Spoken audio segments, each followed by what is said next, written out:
Bienvenidos un día más de cuarentena y bueno, parece que la que nos quedan todavía, ¿no? Em, pero bueno, vamos a aprovechar toda esta situación para hacer, yo qué sé, cosas que en otras circunstancias no solemos hacer. Yo veo que muchos de mis pacientes me cuentan que ahora que están confinados, pues tienen la oportunidad de pasar tiempo con sus familias, tienen la oportunidad de estar con sus hijos, que en situaciones normales... perdona, voy a apagar el móvil, que si no me van a brear a WhatsApp. Bueno, pues eso, que tienen oportunidad de estar con sus hijos, tienen oportunidad de estar con la familia, o los que están solos tienen que aprender a lidiar con esa soledad que se va a extender más de un mes, o yo qué sé, puedes aprender cosas más superficiales como cocinar o cosas que en otras circunstancias, pues eso, no haríamos.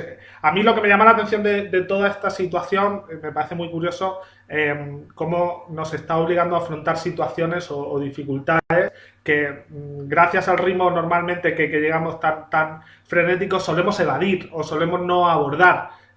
Entonces, desde ese punto de vista, parece que ese confinamiento es como una ventana de oportunidad para poder trabajar todo eso y prepararnos para cuando las calles se vuelvan a transitar. Um, bueno, yo no sé vosotros, pero una de las cosas, por ejemplo, que yo me estoy dando cuenta con todo esto es la necesidad de dormir que tenía o lo deprisa que iba en mi día a día, ¿no? Corriendo todo el rato de un lado para otro. Y también que determinadas cosas que al final consideras imprescindibles, pues al final no lo son tanto, o que la importancia que dabas a otras, pues tampoco lo es.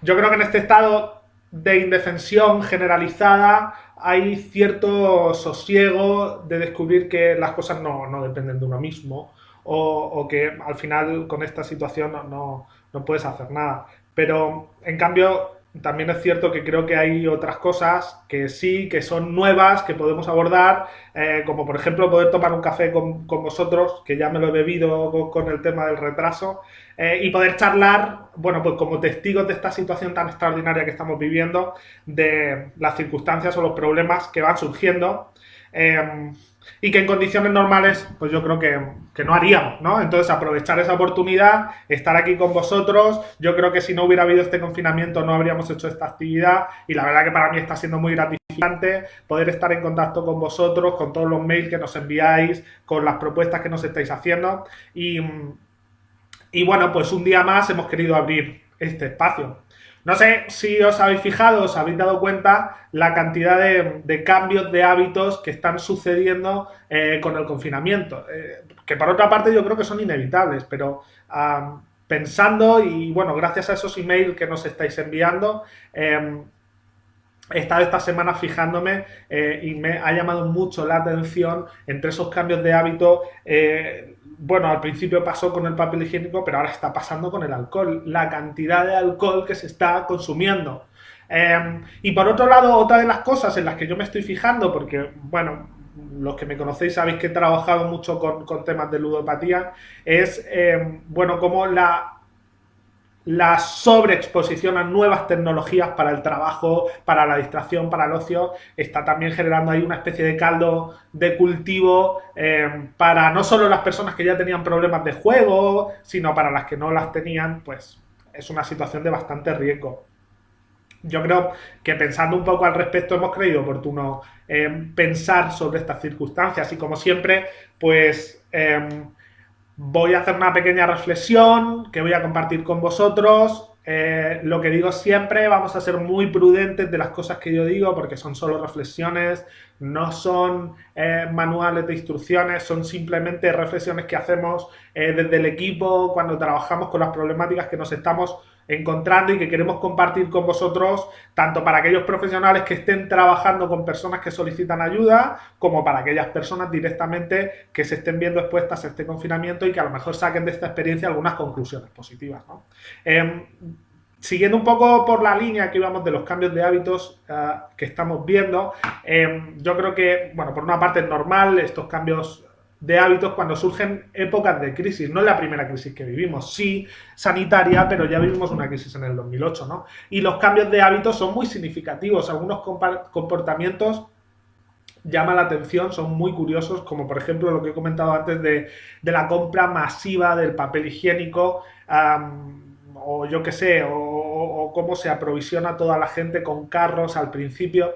Es decir, yo creo que es normal que se desarrollen estrategias de adaptación a nivel conductual, como por ejemplo todos los rituales de limpieza, todas las compras de aprovisionamiento para tenerlo todo controlado por si hay algún problema y anticiparse a una posible situación de desabastecimiento, etcétera, etcétera. Pero bueno, estas estrategias yo creo que no solo responden a necesidades puramente adaptativas, sino que también yo creo que guardan relación con estructuras emocionales subyacentes.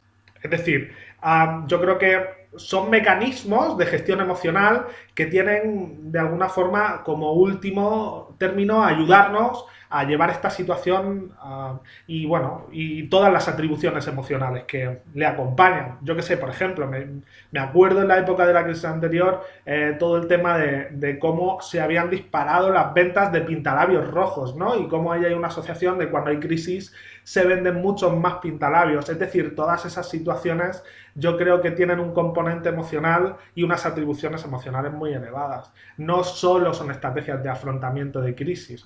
Precisamente yo creo que desde este punto de vista la relación que establecemos pues con la comida, con la compra, con la bebida, responde muchas veces, desde mi punto de vista, no tanto a factores para responder, yo que sé, a situaciones de crisis, sino también a otros factores como la angustia. Es decir, son mecanismos que muchas veces detrás del número de veces que vamos a la nevera a lo largo de la tarde, no siempre hay una necesidad nutricional que se manifiesta a través de la sensación de hambre, sino que hay otro tipo de hambre más emocional, si lo queremos llamar, en la que la comida, por ejemplo, es un instrumento que cumple una función específica en esa gestión, ¿no? Que es a lo que yo voy, que hay estructuras emocionales detrás de estos cambios de hábitos asociadas, ¿no?, a esa gestión, ¿no? Bueno, y estamos poniendo el ejemplo de la comida, pero si al final, desde este punto de vista, miramos las drogas, yo creo que históricamente siempre ha existido o se ha hecho uso de ellas, ¿no? Y todos las utilizamos, al final, para fines específicos. Me refiero a medicamentos, me refiero a alcohol, me refiero a... Bueno, y además con el paso del tiempo han ido evolucionando y en este mundo en el que vivimos ahora no hace falta ni sustancias para abusar de determinadas cosas como el juego, como el ordenador, como yo qué sé, ¿no?, la tableta, o etcétera, etcétera, ¿no? Todas las nuevas tecnologías y las nuevas adicciones que están surgiendo. Si aceptamos este papel de crisis y como muchas veces todas estas conductas que llevamos a cabo responden, bueno, no solo a aprovisionamientos y a respuestas adaptativas de la crisis, sino también a una relación que guarda, bueno, que guarda una relación con unas estructuras emocionales subyacentes, yo creo que cuando nosotros los psicólogos trabajamos en tema de drogas, y digo drogas, y no solo me refiero a alcohol, también me refiero a adicciones sin sustancias, me refiero a juego y tal. Yo creo que en ese trabajo hay dos líneas de intervención que estamos acostumbrados los psicólogos a hacer, una que tiene que ver con prevención y otra que tiene que ver con la intervención de las personas que tienen un problema, ¿no?, de adicción. Y pensando en esto, bueno, cuando yo trabajo en prevención, por ejemplo, en charlas en un colegio mayor, que he ido a dar unas charlas sobre adicción, o, por ejemplo, cuando he ido a alguna institución a hablar sobre este tipo de prevenciones, bueno, para mí es importante dos cosas. Por un lado, huir de estos discursos moralistas que veo que algunos compañeros sobre la droga es mala, y que llevan como implícitos algún tipo de mensaje muy estigmatizante, como que el que consume droga es un drogadicto o que es alguien que hace las cosas mal, ¿no? Como partiendo de la base de que el que consume drogas es porque tiene afectada su voluntad, ¿no? Y aquellos que caen en la adicción es un tema de voluntad. A mí eso como que me revuelve mucho la sangre porque no creo que la voluntad sea el factor más determinante en desarrollar una adicción. Creo que hay otros factores. Por eso, cuando yo voy a hablar de prevención, trato de huir mucho de estos discursos moralistas, ¿no? Y yo creo que al final son muy ineficaces porque no contribuyen a que la persona se haga cargo de reflexionar sobre el uso que está haciendo de esa sustancia, incluso se haga cargo de un proceso de recuperación. De hecho, yo creo que les estigmatiza, ¿no? Además, estoy seguro que muchas de las personas que van a dar estas conferencias con estos discursos moralistas también hacen uso de drogas. Y me refiero a alcohol, o me refiero a medicinas, o me refiero, qué sé yo, ¿no? A lo que voy es, cuando yo voy a hablar de prevención, una de las cosas que más me interesa hablar es acompañar a la persona a, a descubrir cuál es la función o el uso que hace de ese consumo, ¿no?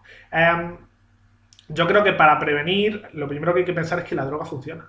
Y es cierto que funciona. El alcohol ayuda a socializar. Yo tengo muchos pacientes que eran tímidos y que necesitan el alcohol para empezar a socializar o qué sé yo. También ayuda a evadir, ¿no? Mucha gente que tiene problemas acaba utilizando las videoconsolas y los juegos para tener una ventana de escape de los conflictos que hay en casa y se meten en su habitación y se meten en su mundo. Es decir, todos este tipo de conductas adictivas funcionan.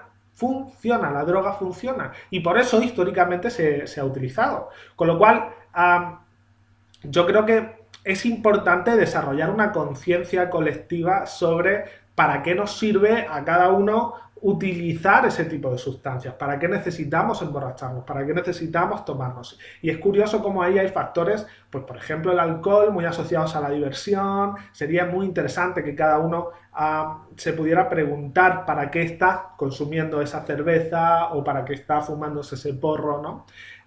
Yo creo que es muy interesante cuando trabajas en prevención acompañar a las personas a que hagan ese tipo de reflexiones.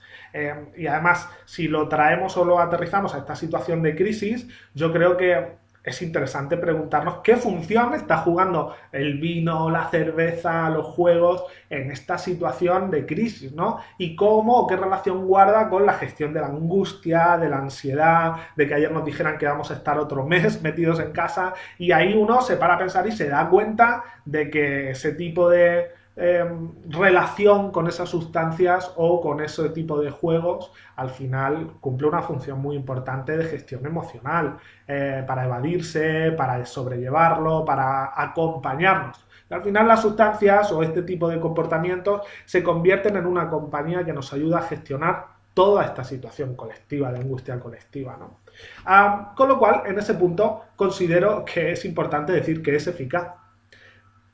Pero el punto jodido, por decirlo de alguna manera, es precisamente el mismo, que como es eficaz, hace que todos vayamos a ese tipo de sustancias para gestionar o lidiar con esas emociones que tenemos. Y eso hace que todos tengamos factores de riesgo muy importantes, ¿no?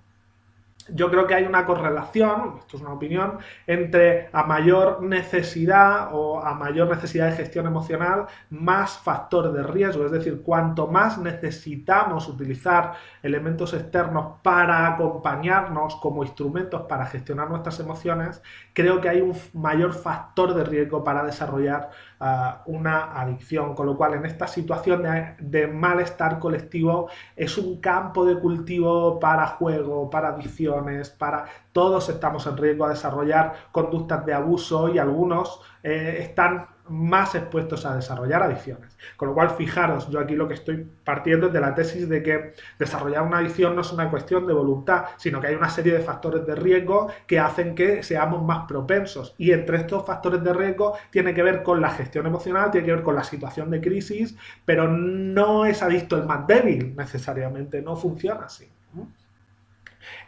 Si seguimos pensando bueno, pues en esto, ¿no? Los principales factores de riesgo, como os decía, creo que hay mayor riesgo cuando mayor es la función que desempeña ese tipo de sustancia.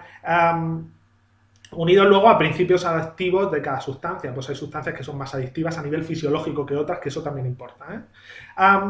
¿Por qué hay ahora más riesgo? Bueno, pues yo creo que hay ahora más riesgo precisamente porque una de las parte o de la cara oculta de toda esta crisis es la cantidad de problemáticas que hay encerradas en cada casa, que hace que estemos viviendo esta crisis de manera tan particular.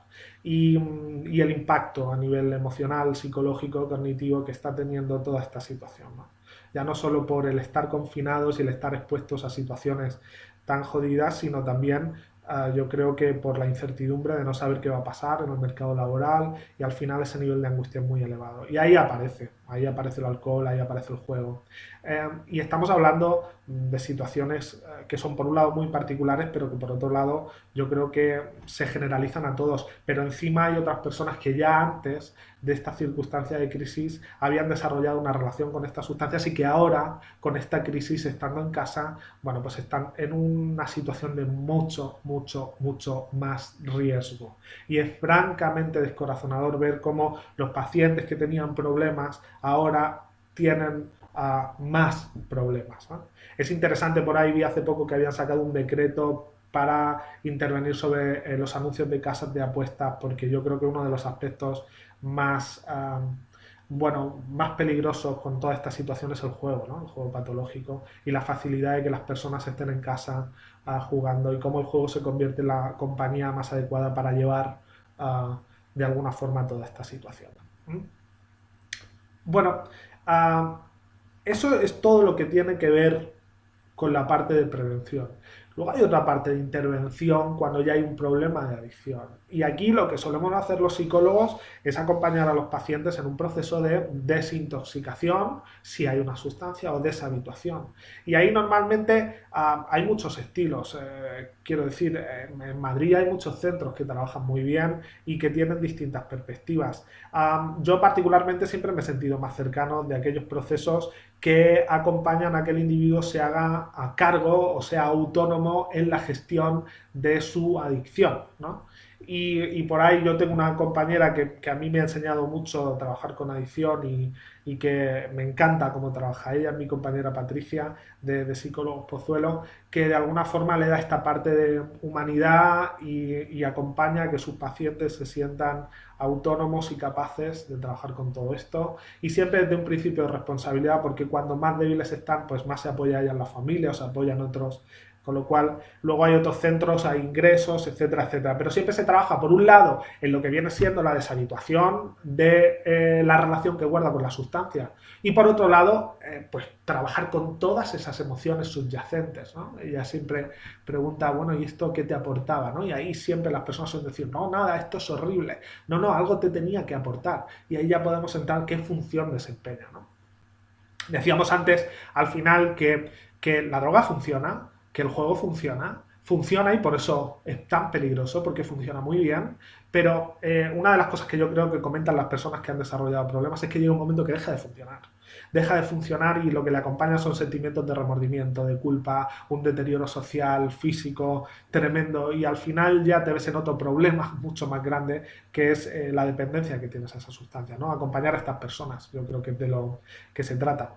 En general, lo que yo quería trasladar hoy es una pequeña tesis sobre, por un lado, cómo el uso de ese tipo de sustancias no está asociado a un tema de voluntad, con lo cual estos discursos moralistas de es malo, no lo hagas, yo creo que son completamente ineficaces, son completamente estériles, no sirven para nada. Y creo que es más interesante ayudar o acompañar a las personas a que piensen el uso y la eficacia y para qué necesitan, ¿no? Porque si conseguimos acompañar a las personas a que hagan esa asociación de la función que desempeña esa sustancia con las necesidades, desde qué necesidades consumen, es más probable que abramos ahí un espacio para pensar donde el paciente se sienta más capacitado para hacerlo. Con lo cual ahí a mí lo que me gustaría es que, por un lado, todos los que estamos viendo este vídeo pudiéramos pensar desde qué necesidades estamos relacionándonos con las sustancias, con los juegos durante este confinamiento y que las personas que están trabajando con otras que tienen problemas puedan acompañarles a hacerse ese tipo de reflexiones, ¿no? Porque también creo que es muy eficaz y esa es la tesis que yo quería decir, ¿no? No es adicto el más débil, sino que todos estamos expuestos a un montón de factores de riesgo y en esta situación más particularmente.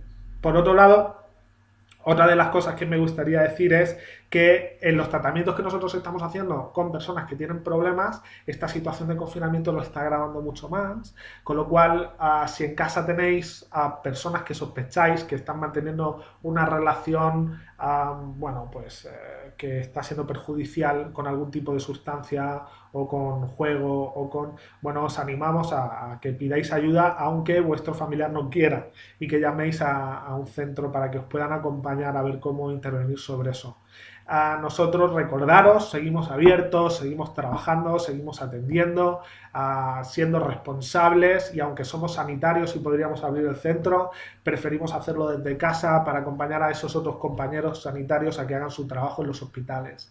Pero eso no significa que estemos cerrados, podéis llamarnos, estamos atendiendo, todos los psicólogos estamos a vuestra disposición en Psicólogos Pozuelo y estamos cogiendo nuevas citas, estamos acompañando y adaptándonos a esta situación que a nosotros, yo creo que a los psicólogos también nos está sirviendo para, bueno, pues desarrollar nuevas maneras de trabajar adaptadas a estas circunstancias de crisis, ¿eh?